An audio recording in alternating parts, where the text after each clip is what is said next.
Inclinemos el rostro, vamos a orar a nuestro Padre y Dios. Señor y Dios Padre nuestro, bendito y alabado sea por siempre tu santo nombre eternamente, Señor. Gracias, Padre, por esta noche. Gracias, Padre, por los hermanos aquí reunidos. Gracias, Padre, por tu Hijo Jesucristo que nos entregaste. Lo entregaste a nosotros para que fuese sacrificado por nuestros pecados, por nuestras culpas. Y gracias, Señor, por esa resurrección que tuvo, por medio de la cual tú le diste el sí, el visto bueno a su sacrificio expiatorio por toda la humanidad. Perdona, Señor, nuestros pecados, perdona nuestra lejanía de ti muchas veces y nuestra dejadez. Y haz que tu Santo Espíritu revive en nosotros, Señor, aquel primer amor en el cual te buscábamos ansiosamente. Que así sea, en el nombre de Jesús. Amén. Sentémonos, hermanos. Hoy tenemos un culto familiar. Vamos a abrir nuestras Biblias en la primera carta de Pedro, primer capítulo.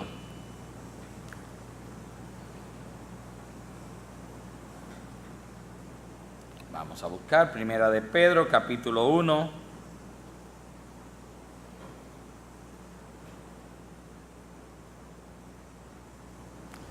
¿Ya lo tienen, verdad? Sí. Y a partir del versículo número 3 vamos a leer. Y dice así: Bendito el Dios y Padre de nuestro Señor Jesucristo, que según su grande misericordia nos hizo renacer para una esperanza viva por la resurrección de Jesucristo de los muertos, para una herencia incorruptible, incontaminada e inmarcesible, reservada en los cielos para vosotros, que sois guardados por el poder de Dios mediante la fe para alcanzar la salvación que está preparada para ser manifestada en el día postrero. Amén.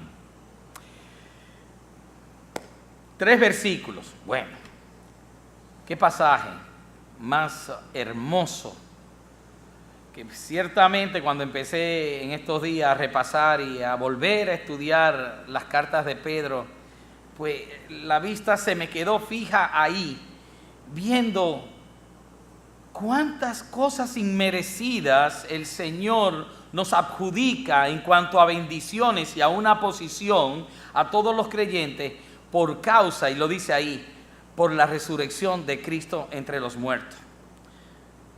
Y en qué bella forma el Espíritu Santo inspiró a Pedro para que él nos revelara a nosotros cómo el Señor nos está dando estas bendiciones para que todo creyente sea partícipe de ellas. Por eso yo lo que he preparado hoy más que nada es una pequeña reflexión. Y eso es lo que es. Más aún que han pasado las Pascuas, ahora hace una semana fueron las Pascuas, no la Semana Santa realmente. La Semana Santa es una adopción que todavía los cristianos tenemos de la Iglesia romana. No hay como tal en la Biblia una Semana Santa o Semana Mayor. Lo que sí hay es, en base a un calendario judío, una fecha para el día de Pascua, la conmemoración de Pascua, el 14 de Abib o el 14 de Nisan, que era el día que se mataba el cordero y se celebraba la Pascua judía. Y eso era lo que se estaba celebrando la semana pasada. Para nosotros los cristianos, claro que tenemos mucho que celebrar. La Pascua del Señor y la resurrección, luego de 3 días de estar muerto el Señor, resucita. Y cuál de las dos sea importante, le podría decir desde allá y adelantarle que sin la resurrección de Cristo, nuestra fe sería totalmente vana, como dice Pablo en 1 Corintios capítulo 15. Vana sería nuestra fe. Bueno, según lo que podemos estar viendo aquí, este pasaje, el apóstol Pedro nos va a revelar un estado de bendiciones y promesas que Dios, en su grandísima misericordia, le entrega al creyente, y él mismo dice, por medio de la resurrección de Cristo. Habla de renacidos en una esperanza viva, para una herencia incorruptible, incontaminada e inaccesible, que dice que está reservada en los cielos. No es algo que nosotros podamos decir que vamos a heredar aquí, sino que es una herencia en el reino de los cielos. Por eso es que no se va a contaminar, no se va a manchar y no va a ser de ninguna forma ilegal o corrupta. Y nosotros mismos, todavía dice más en el 5, dice que somos guardados por el poder de Dios, miren qué bello, para alcanzar salvación por medio de la fe. Y todo esto realmente, vuelvo y digo, por la resurrección de Jesucristo, como lo dice el texto. Pedro utilizó el tema de la resurrección como el centro de todos sus discursos luego de que ocurriese el día de Pentecostés. Y asimismo fundamentó cada una de sus epístolas, en este caso sus 2 epístolas y los mensajes posteriores al día de Pentecostés. Pero no solamente él, sino que también todos los apóstoles así lo hicieron. En Hechos 4:33 dice: y con gran poder los apóstoles daban testimonio de la resurrección del Señor Jesús, y abundante gracia era sobre todos ellos. Ellos, ¿qué eran lo que estaban predicando? Dando testimonio de un Cristo resucitado. Y si ustedes ven cuál fue el mensaje por el medio del cual se convirtieron 3,000 hombres el día de Pentecostés, se van a dar cuenta inmediata que lo que se le dio fue la resurrección de Cristo, el levantamiento entre los muertos de Cristo. Lo primero que yo quiero es que veamos la etimología de la palabra. En el Nuevo Testamento, que es donde más se trata la palabra de la resurrección, se emplea el término en griego que significa, que dice anástasis, que significa resurrección. Está emparentada con otra palabra griega que es anastao, y significa sacar de, o levantarse o pararse de.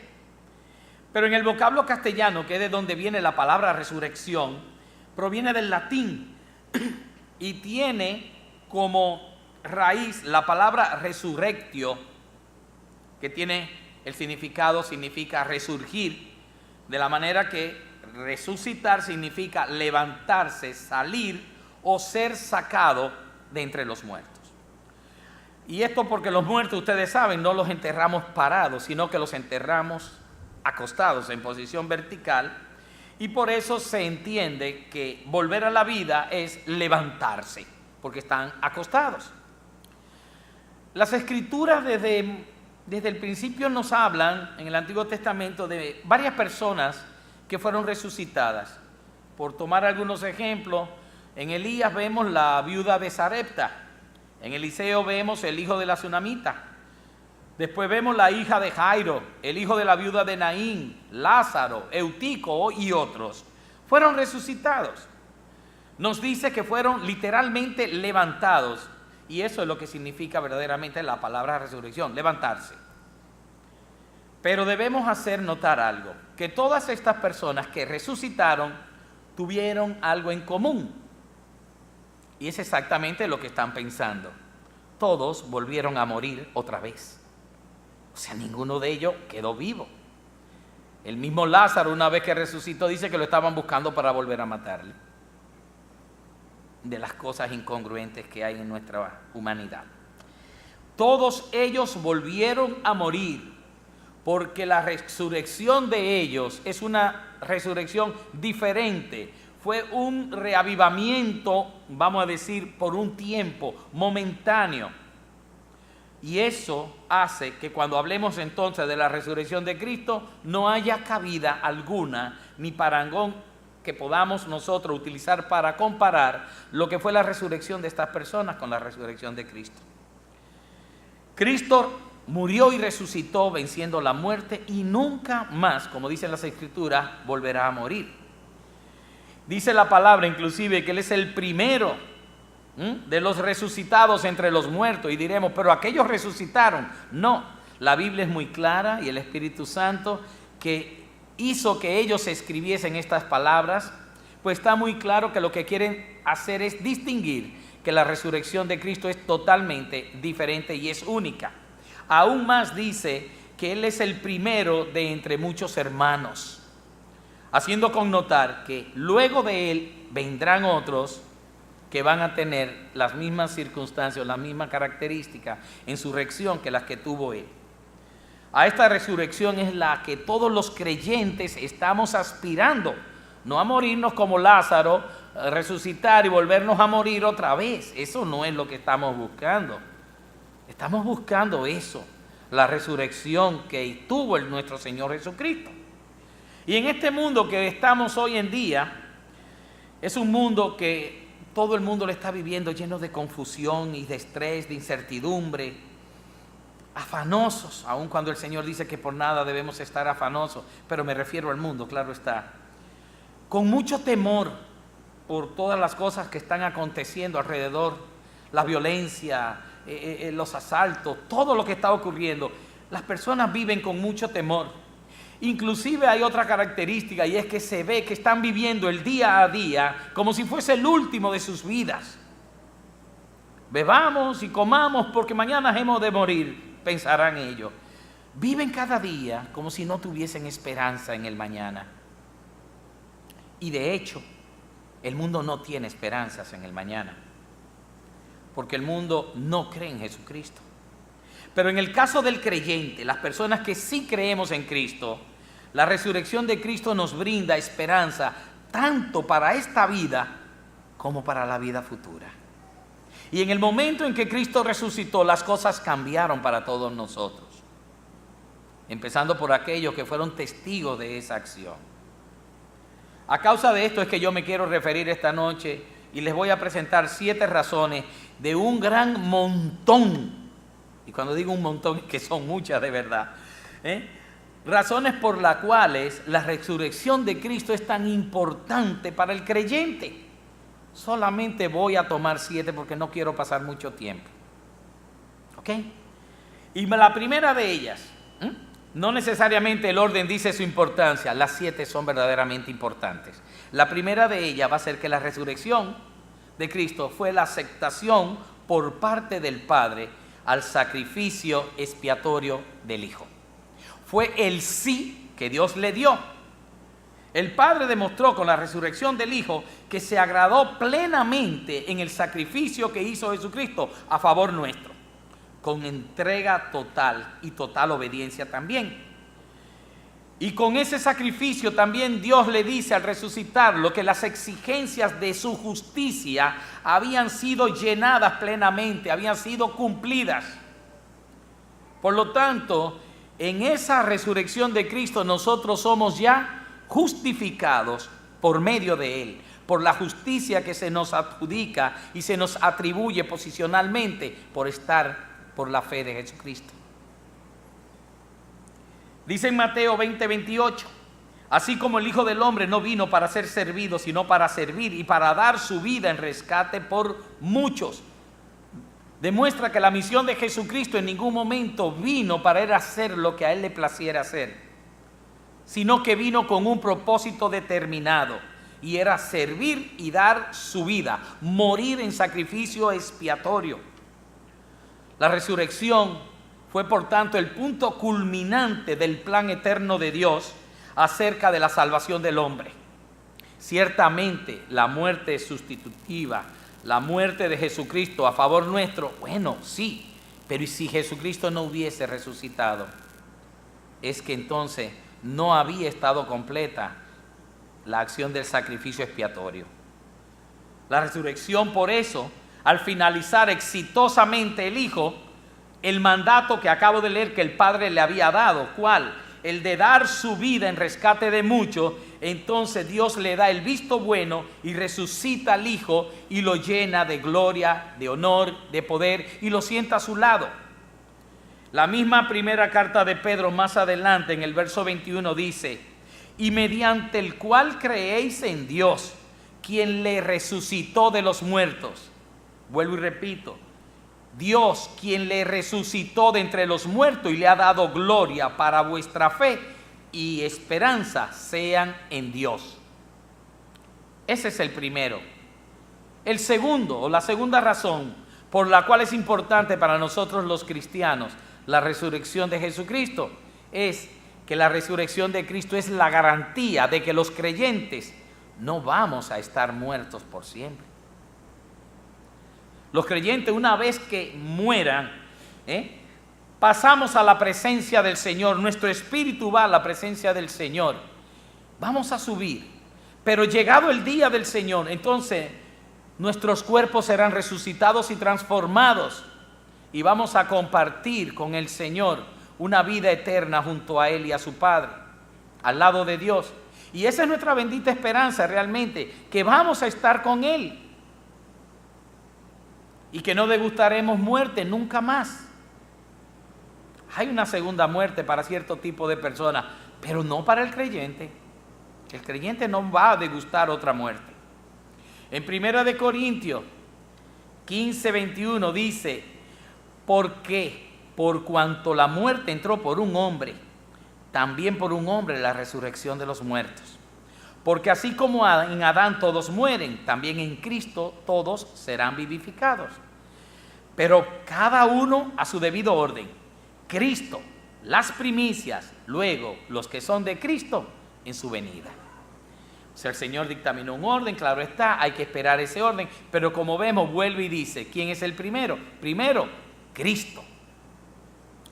Y el que Cristo haya resucitado es prueba de que todo lo que viene luego de eso, pues así mismo va a ocurrir.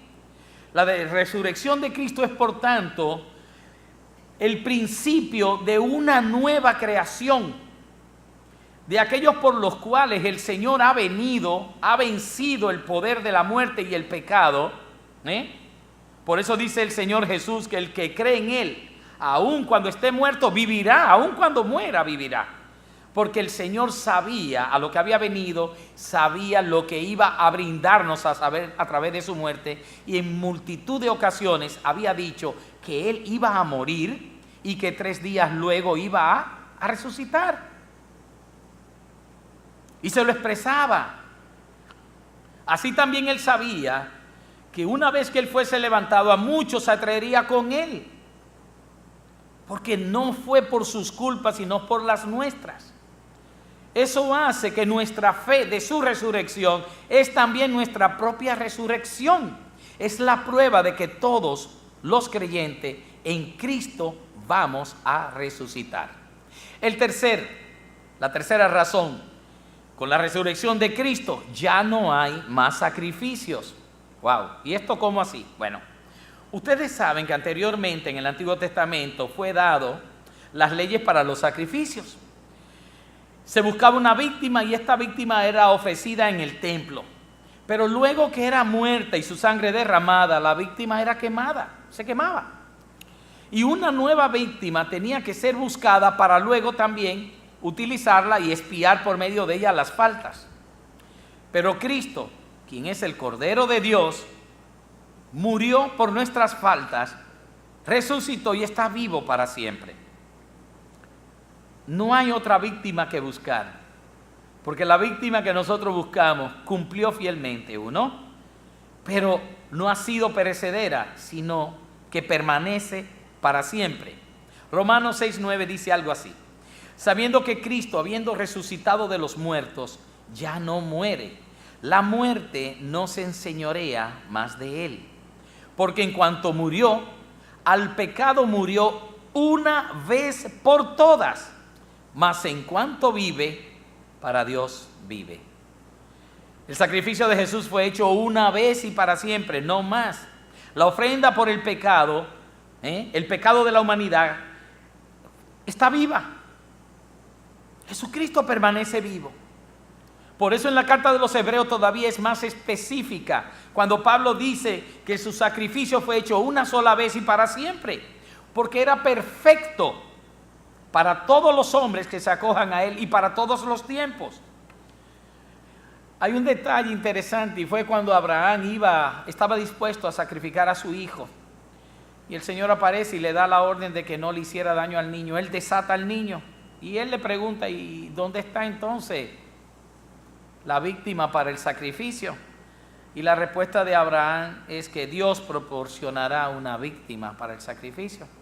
Y en el momento apareció un cabrito que tenía los chifles enredados en una rama, lo tomaron y hicieron el sacrificio. Pero realmente esto tenía una connotación profética. aun y cuando el mismo Abraham no se había dado cuenta, él había dicho unas palabras muy ciertas. Dios iba a proporcionar el cordero, la víctima para el sacrificio. Siempre había sido el hombre que lo buscara. Pero Abraham dijo claramente, inspirado por Dios mismo probablemente, sí, de que Dios iba a dar eso. Y saben que cuando Jesucristo viene aquí, anteriormente al sacrificio de él, todos los sacrificios eran imperfectos y por eso eran hechos por hombres imperfectos y había que realizarlo multitud de veces. Pero todo aquello era sombra de lo que vendría.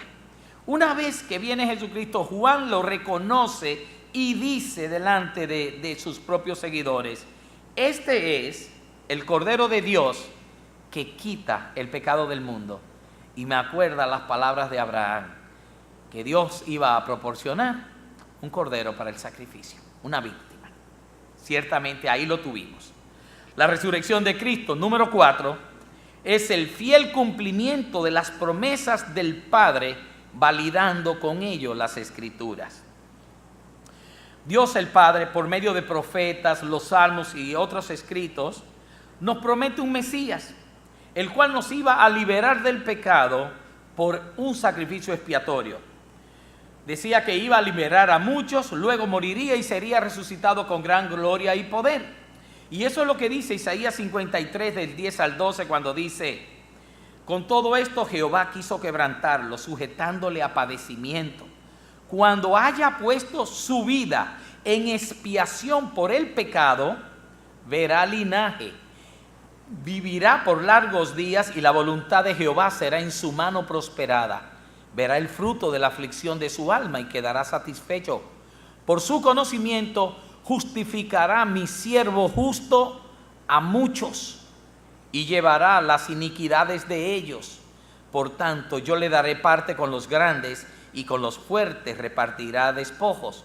Por cuanto derramó su vida hasta la muerte y fue contado con los pecadores, habiendo él llevado el pecado de muchos y orado por los transgresores.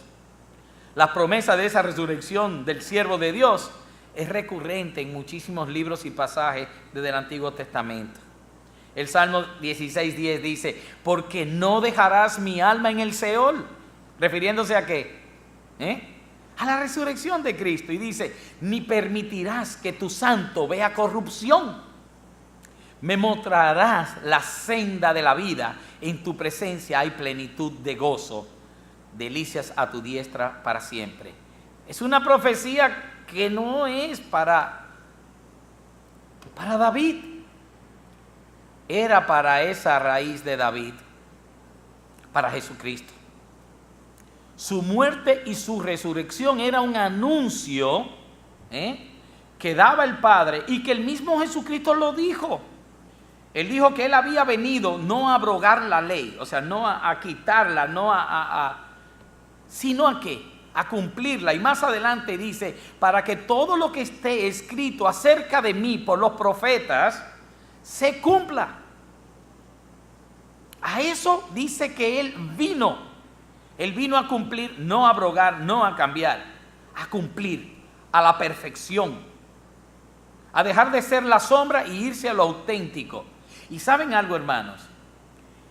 Esa es la fidelidad del Padre delegada en su Hijo Jesucristo. Cumple. Lo que el Padre prometió, el Hijo lo está cumpliendo. En quinto lugar, la resurrección de Jesucristo demuestra a todas luces y sin duda alguna que Él era quien decía ser el Hijo de Dios. Y esto lo podemos comprobar en la misma palabra cuando Pablo nos dice lo siguiente en la carta a los Romanos 1:3. Acerca de su Hijo, nuestro Señor Jesucristo, que era del linaje de David según la carne, y que fue declarado Hijo de Dios con poder según el Espíritu de Santidad por la resurrección de entre los muertos. La declaración dice perfectamente, fue declarado Hijo de Dios con poder, según el Espíritu de Santidad, por la resurrección de entre los muertos. Cristo declaró, como les dije ahorita en diferentes ocasiones, que Él moriría y resucitaría al tercer día. Inclusive Cuando le piden señal, dice, este pueblo pide señal y señal no le será dada más que la señal de Jonás, que así como estuvo Jonás en el vientre del gran pez 3 días y 3 noches, así estará el Hijo del Hombre en el vientre de la tierra 3 días y 3 noches. No más, no menos. Él volvió, Él entregó su vida y Él la tomó.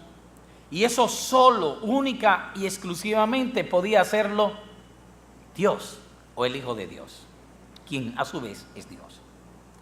El sexto punto, y vemos que rápido estamos acabando, es que en la resurrección de Cristo, y esto es interesante, se crea un vínculo desde el bautismo del creyente hasta su entrada a los cielos. Un vínculo, exactamente, o sea, algo que consolida todo aquello y lo unifica. Vamos a ver si es cierto. Romanos 6:4 dice, porque somos sepultados juntamente con Él para muerte por el bautismo, a fin de que como Cristo resucitó de los muertos por la gloria del Padre, así también nosotros andemos en vida nueva. Porque si fuimos plantados juntamente con Él en la semejanza de su muerte, así también lo seremos en la de su resurrección. Y si morimos con Cristo, creemos que también viviremos con Él. Fíjense que aquí habla en el 5, dice que vamos a ser en la semejanza de su muerte, y la semejanza es algo parecido, no dice y vamos en su muerte, no estamos participando sino en la semejanza de la muerte de Cristo. Ninguno de nosotros fue crucificado junto con Cristo, no, y nunca pudiéramos hacerlo de otra manera, porque Él sí murió por nuestro pecado, pero no por los suyos propios, porque no tenía ninguno. Ahora, si vemos más adelante, también dice, y así también lo seremos en la de su resurrección, pero no dice la semejanza de su resurrección, porque la resurrección que tendremos en Cristo es exactamente la misma que Él tuvo, en cuerpo glorificados, igual. Si hemos muerto con Cristo, hermanos, en el sacrificio de la cruz, en su sacrificio, no en el nuestro, entonces nosotros seremos renacidos. Somos ya de por sí una nueva creación debido a esto. ¿Por qué? Porque entramos inclusive en una nueva filiación y de tipo divino, no de tipo humano.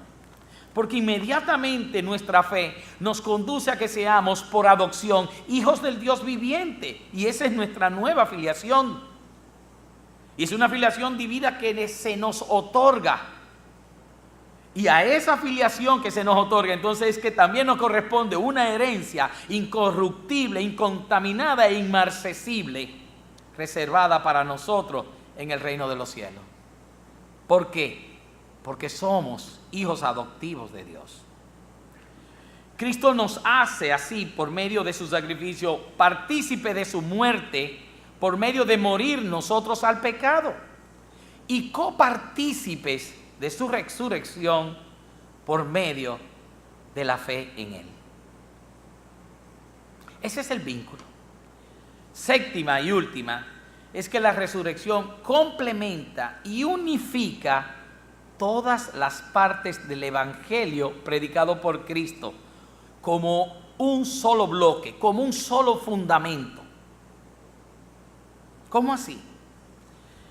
Tanto es así que en Hechos 17, verso 18, ya se dice que Pablo predicaba el evangelio de Jesús y de la resurrección.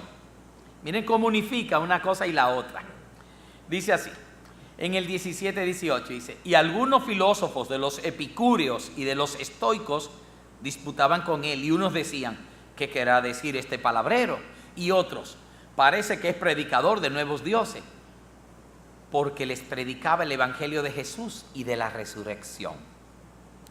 Inmediatamente Jesús resucitó, tenía el sello de Dios, de la aprobación de Dios, la validez de que su sacrificio fue suficiente y aceptado por Dios y válido para todos aquellos que fuésemos copartícipes con Él por medio de la fe. Por eso es que a partir de ese momento todos los apóstoles, y no tan solo Pedro, como vimos ahorita, empiezan a tener como su tema central no tan solo el evangelio de Cristo, sino el evangelio y la resurrección de Cristo. Solo conocer que Cristo resucitó y vive significa para nosotros que es prueba fehaciente de que Él es poderoso para salvarnos del pecado, justificándonos y santificándonos para sí mismo. Solo ese hecho. Un Cristo crucificado no tendría sentido alguno sin un Cristo resucitado. Repito, un Cristo crucificado no tendría sentido alguno sin un Cristo resucitado. Por esta causa es que Pablo hace una defensa enfática y magistral acerca de la resurrección de Cristo en 1 Corintios capítulo 15, indicando que el evangelio cristiano depende absolutamente de ella, de la resurrección. Dice en el 15:14, y si Cristo no resucitó, vana es entonces nuestra predicación, vana es también vuestra fe. En el 17 al 19 dice, y si Cristo no resucitó, vuelve y repite, vuestra fe es vana, aún estáis en vuestros pecados. Entonces también los que durmieron en Cristo perecieron. Si en esta vida solamente esperamos en Cristo, somos los más dignos de conmiseración de todos los hombres. Eso le pone la tapa al pomo. Eso explica perfectamente que sin la resurrección los cristianos no tendríamos esperanza alguna. Nuestra fe, lo que habríamos creído, sería en vano. Pero, aleluya, Cristo sí resucitó y reconocemos que tenemos esperanza para el perdón de los pecados, reconciliación para hacer la paz con Dios, que somos herederos de cielos y guardados en Dios para vida eterna por la inserción en el misterio de la muerte y la resurrección de Cristo. Juan 6, en el versículo 40, el mismo Jesús expresó y dijo, y esta es la voluntad del que me ha enviado, que todo aquel que ve al Hijo y cree en Él tenga vida eterna, y yo le resucitaré en el día postrero. Ya el Señor prometía el resucitar a sus seguidores, a los que tuviesen fe en Él. Yo le resucitaré. Pero ¿cómo yo puedo pensar que Cristo me podría resucitar a mí si Él a su vez no fue resucitado? Nuestra fe tendría un gran hoyo, un boquete tan grande que, como dice Pablo, fuera vana. Indiscutiblemente, hermanos, la doctrina de la resurrección de Cristo es una doctrina tan importante que es el eje central del evangelismo. En Él se descansa nuestra fe y la esperanza de todo cristiano. Y sin ella, nuestra fe no valdría nada y sería vana. La resurrección de Jesús vino a ser entonces la gran demostración de Dios, del poder de Dios, de la victoria sobre la muerte. Y en este poder es que confiamos y nos apoyamos con razón verdadera y válida todos los creyentes. La resurrección también implica la culminación de una misión. ¿Cuál? Acuérdense que al encarnarse de Jesús se despoja de todo, Filipenses 2:6, y al resucitar Jesucristo lo recibe todo por virtud a su entrega. A partir de ese momento Cristo es constituido juez, y no tan solo juez, sino dueño y señor de todo lo creado. Miren si es importante y en cierta forma cómo cambia las cosas la resurrección de Cristo. Que después de la crucifixión los apóstoles se escondieron, estaban escondidos por temor a las autoridades judías, y luego al ver a un Cristo resucitado, nada ni nadie pudo detener el testimonio de todos ellos, nadie, y lo hacían con ahínco. Y ustedes ven en Hechos cómo Pedro salía, le prohibían hablar en el nombre de ese y él seguía, y era tomado preso, no importa, él seguía, y fueron martirizados y muertos, y solamente con la muerte callaron el testimonio que cada uno de ellos tenía. Es por tanto que la resurrección de Jesús es la verdad culminante de nuestra fe en Cristo, tal como lo testimoniaron todos los apóstoles luego que Cristo resucitó. Y las grandes verdades que declaraban ellos en su testimonio no era más que Cristo había muerto y resucitado de entre los muertos, y que solamente a través del arrepentimiento del pecado y la fe en Él, el hombre podía tener esperanza de salvación y vida eterna. Hermano, a ti te digo yo ahora, Cristo conocemos que murió y que resucitó al tercer día a causa de la misericordia infinita del Padre. Vino la resurrección del Hijo, la aceptación del Padre. Sabemos que renacemos en una esperanza viva y dinámica que no es estática, la cual nos mueve a que nosotros los cristianos actuemos de cierta manera para que en todo agrademos al Padre. Sabemos que nuestra herencia, por lo tanto, es celestial y que Dios mismo nos está guardando, nos está protegiendo a cada uno de nosotros mediante la fe que es en Cristo para alcanzar salvación. Si todos creemos eso, entonces, ¿qué esperamos para vivir unas vidas más entregadas a Cristo, más confiadas en Él, llenas de esperanzas, llenas de fuerzas para seguir adelante? Sigamos adelante. Amén. Inclinemos el rostro. Dios Padre amado, Tú y solamente Tú conoces nuestros corazones y sabes, Señor, cuántos tapujos a veces ponemos a Tu obra. A veces desfallecemos y decaemos, Señor, y no hay verdadera razón para ello si centralizamos nuestro corazón en la obra salvífica, que por medio de Jesucristo todos hemos sido partícipes. Perdona, Padre, nuestra falta de entrega y te pedimos, Señor, que Tu Santo Espíritu nos infunda nuevas fuerzas, que podamos, Señor, resurgir otra vez, retomar lo que hemos dejado y ver cómo en el tiempo se apremia, Señor, que salgamos a buscar las almas que cada día se están perdiendo. Y para ello es necesario, Señor, que nos fortalezcamos cada día más en la palabra, que llevemos un buen testimonio a los demás acerca de nosotros mismos, Señor, y de lo que Tú has hecho en nuestras vidas, para que ellos crean entonces, Señor, no tan solo por lo que digan las palabras en nuestros labios, sino por lo que dicen nuestras acciones ante ellos. Bendícenos, Padres, y ayúdanos a seguir adelante en estos momentos tan difíciles que nuestras sociedades están viviendo. Te lo pedimos en el santo nombre de Tu Hijo Jesús. Amén.